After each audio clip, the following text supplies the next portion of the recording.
أعوذ بالله من الشيطان الرجيم بسم الله الرحمن الرحيم أشهد أن لا إله إلا الله وحده لا شريك له وأشهد أن محمدا عبده ورسوله. Assalamu alaikum. Okay, I know you haven't fueled up, you haven't eaten yet, but still give me a little bit more. Assalamu alaikum. Alhamdulillah, much better, much better. Brothers and sisters, I'm really honored and privileged not only to be here tonight with you at this dinner, a very important occasion, but I'm even more excited about living in a pivotal time in the history of this nation and in the history of the world. This is not hyperbole. I'm not saying this trying to exaggerate our current condition in this country. But when you reflect upon this nation only being 243 years old, let me say that again, 243 years old. My house is almost 243 years old. And when you look at the history of nations, this is not a long time. And so when we talk about the evolution and the development of the Muslim community and our institutions in this country, we're talking about we are still involved at a very early stage in the history of this country, and we're involved at a time, whether or not we want to accept this reality or not, we are involved in this nation at a time when it's at a very critical moment in history. Because you and I and the Muslims of this nation have to decide what side of history do we want to be on? What side of history, when the history of this nation is recorded, when all of us are presented with our book on Yawm al-Qiyamah, we're going to be asked, maybe not in that specific term, but we're going to be asked, what side of history were you on living in the 21st century here in the United States? And so as we talk about a Council for Social Justice and the reason for having it, we're not talking about this is the first time that Muslims have been involved in social justice issues in this country. We're talking about this specific organization of ICNA and its specific entry and involvement in those things involving not just the Muslim community, but those issues that are impacting all citizens and residents of this country. Those things that we know about and are spoken about so often. I used to live up here in D.C., not out in the DMV. When I first heard this area referred to as DMV, I thought they were talking about Department of Motor Vehicles. DMV? What is a DMV? But I used to live actually in Washington, D.C. for 10 years. And when I was in Washington, D.C., as it's been spoken about earlier, Muslims had a presence in this particular community. The presence was nothing like we have today, but there was a presence. And there was a small recognition of the role that Muslims were playing in the prisons in this area, in this DMV area. There was a recognition of the role that the Muslims were doing in this area of social justice and in that area. So we are at the forefront. We are really at the beginning of an early years and age of this nation. So don't think about our being so far behind, because we're not. I want to just share just a few points with you, and I'll sit down. See, I know where the timekeeper is. And I've been speaking long enough to know that when you know where the timekeeper is, you never look at him. Because he's going to hold up a card. He's going to slip up behind me, and I'll just start and turn this way and talk to the audience on this side. But I have a few points that I'd like to share with you before I sit down. And I want to share a point. When Keith Ellison did a ceremonial swearing in on the Quran of Thomas Jefferson, when he did this, many of citizens in this country were shocked. What was Thomas Jefferson doing with the Quran? Why would he have this book? But I want to use this Quran of Thomas Jefferson. I want to use the attitude of the founding fathers of this country and just speak a little bit, just for a moment, to set a stage for us to understand what kind of environment have we as Muslims always experienced in this land. Thomas Jefferson had a Quran. Of course he did. Many believe that he probably had at least two, because the first one that he had got burned up, it's believed burnt up in a fire. So whether that one was burned up or not, and Keith Ellison and others now have in a ceremonious way sworn in to the House of Representatives on that Quran or not. We need to know that at that time of the founding of this nation, there was a debate about what would be the civil rights. Who would be allowed to be citizens in this country? And Thomas Jefferson was on the side of even the Muslims, even the Mohammedans, even the Turks would be allowed, should be allowed to be citizens in this country.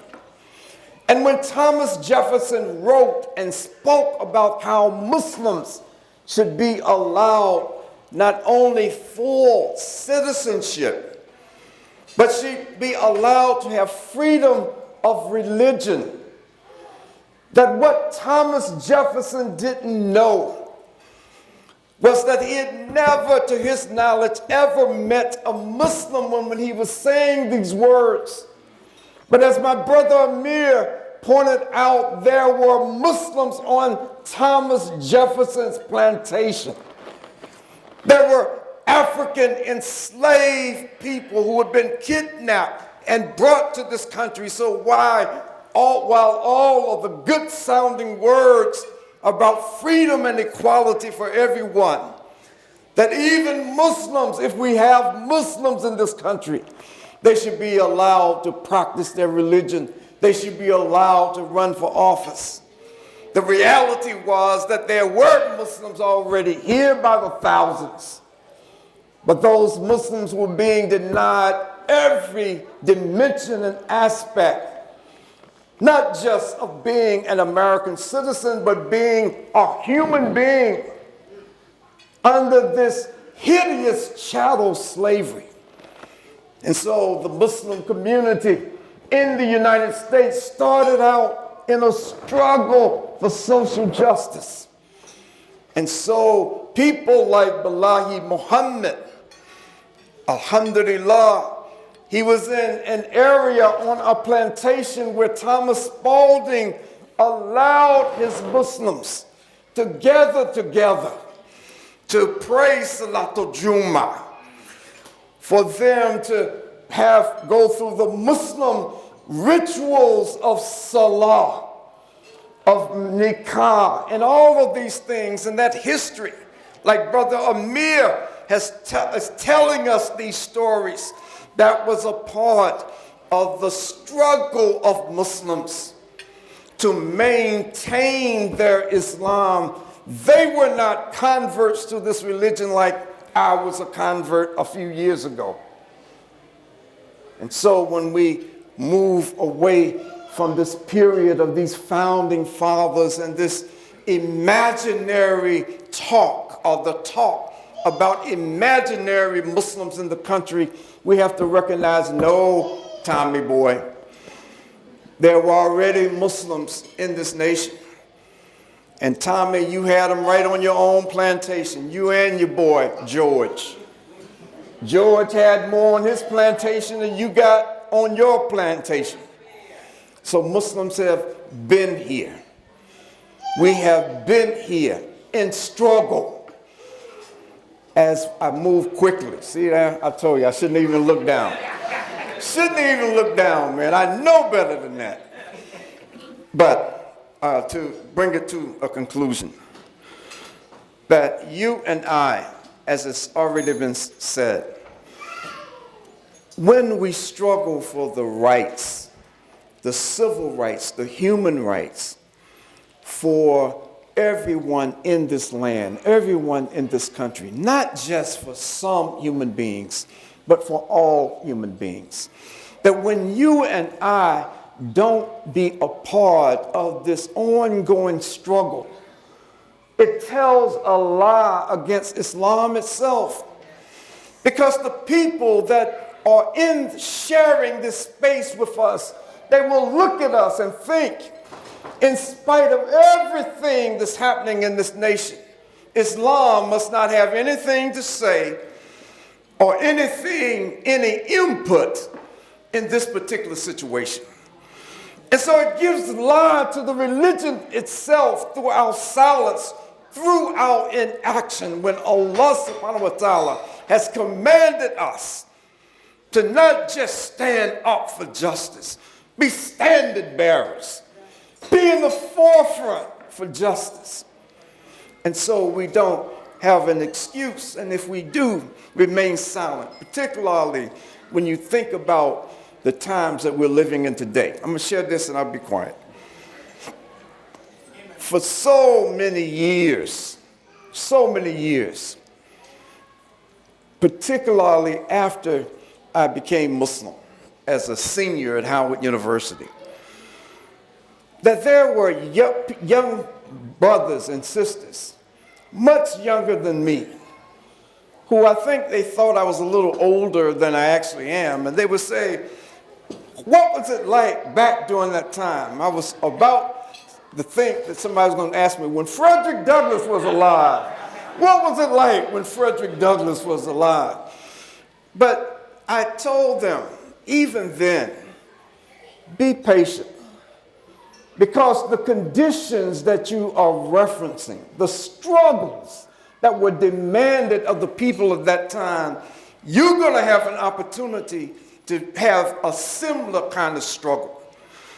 That you are going to have to benefit from that work of those who've come before you and then add something to the picture. You will have the opportunity.